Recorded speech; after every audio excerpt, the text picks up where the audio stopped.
સુરતના કોસાડ આવાસ ખાતેથી એક મહિલાની કોથળામાંથી શંકાસ્પદ હાલતમાં લાશ મળી આવતા પોલીસ દોડતી થઈ ગઈ હતી।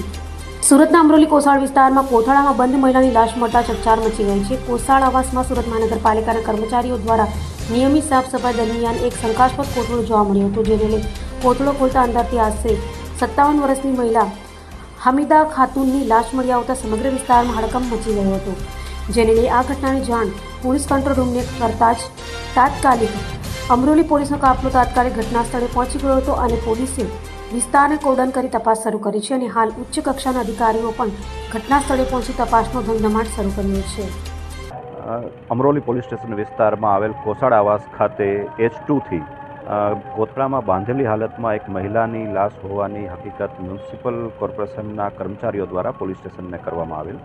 જે ઘટનાની જાણ થતાં અમરોલી પોલીસ સ્ટેશન તથા અન્ય પોલીસ અધિકારીઓ ઝોન 5 વિસ્તારના સહિત સુરત ક્રાઇમ બ્રાન્ચના અધિકારીઓ પણ ઘટના સ્થળે દોડી આવેલ અને સમગ્ર બાબતની પ્રાથમિક તપાસ કરતાં આરોપીની શોધખોળ કરવા માટે પણ અલગ અલગ ટીમો હાલમાં કાર્યરત છે। મૃતકની ઓળખ કરવામાં આવેલ છે। મૃતક 57 વર્ષની મહિલા છે અને કોસાડ આવાસમાં જ A2 બ્લોકમાં રહેતી હોવાની હકીકત જણાયેલ છે। મૂળ તેઓ બિહારના વતની છે અને છેલ્લા ઘણા વર્ષથી સુરતમાં સ્થાયી થયેલ હોવાનું અને ઘરકામ કરતા હોવાની હકીકત જણાઈ આવેલ છે। અભય થઈને નિષ્પક્ષતાથી નિરપેક્ષ રીતે વાસ્તવિકતાનો અરીસો રૂપી સચોટ માહિતી લાવતો સત્યની સાથે અભય ટાઈમ્સ।